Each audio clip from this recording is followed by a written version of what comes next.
नमस्कार। नमस्कार अड्डा साहब। अड्डा साहब? हाँ। अरे भैया मैं कोई अड्डा वड्डा साहब नहीं हूँ, मैं चड्डा साहब हूँ।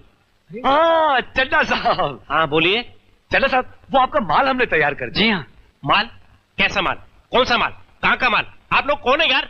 शायद आपने हमें पहचाना नहीं साहब, आपने हमें 5 लाख रुपए एडवांस दिया है और हमने आपका 80 लाख का माल तैयार कर दिया शायद है। आप भूल रहे हैं। मैं भूल रहा हूँ? जी हाँ। तो भैया ऐसा करो, अब आप लोग भी भूल जाओ। भूल जाओ। ये क्या कह रहे हैं अड्डा साहब? चड्डा साहब! चड्डा साहब, ऐसा मजाक मत कीजिए, हम लोग बर्बाद हो जाएंगे। हमारे दिल की धड़कनें बंद हो जाएंगी। अरे आपके दिल की धड़कन रुक जाएगी तो इसमें मैं क्या कर सकता हूँ यार? ठीक है, अगर आप कुछ नहीं कर सकते तो मत कीजिए, हम सेठ जी से मिलना चाहते हैं। हाँ, आप राइट जाके लेफ्ट मुड़ जाइए। Thank you. हाँ, thank you। नमस्ते। सेठ जी एसी रूम में बैठे हैं। सेठ जी, ये क्या? आपका मैनेजर कह रहा है आप हमारे माल की डिलीवरी नहीं लेना चाहते?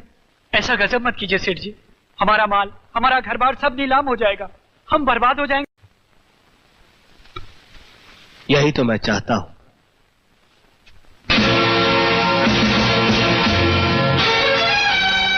कृष्णा?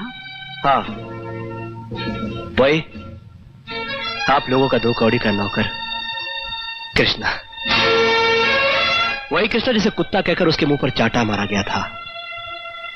वही कृष्णा जिस पर चोरी का झूठा इल्जाम लगाकर उसे घर से बाहर निकाल दिया गया था। ओह, तो इस बात का बदला ले रहे हो तुम? मेरे साथ किए गए सुलूक को तो कब का भूल चुका हूं मैं, मगर अपनी बड़ी मालकिन की आंखों से बहे हुए आंसुओं को कैसे भूलूं? मेरे साहब जी के सीने पर तुम लोगों ने जो जख्म दिए उन्हें कैसे भूलूं मैं? याद है बुरे वक्त में तुम लोगों का गिरगिट की तरह रंग बदलना?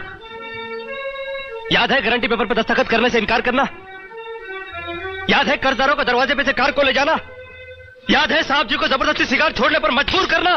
अरे विक्की बाबू, आप लोगों को कुछ याद नहीं, मगर कृष्णा को सब याद है। जाओ, नहीं उठा था मैं तुम लोगों के माल की डिलीवरी। जाओ, जाकर किसी पुलिस स्टेशन में रिपोर्ट लिखाओ। जाओ, खटखटाओ किसी अदालत का दरवाजा, जाओ। अब पता चलेगा जब कर्जदार तुम लोगों के दरवाजे पर आकर तकाजा करेंगे। अब पता चलेगा जब तुम लोगों के घर की नीलामी होगी। अब पता चलेगा जब तुम लोगों की मिल में ताला लगेगा। हाँ, अब पता चलेगा। अब यहां खड़े क्यों? जाओ, जाओ, निकलो, ऐसे जाओ।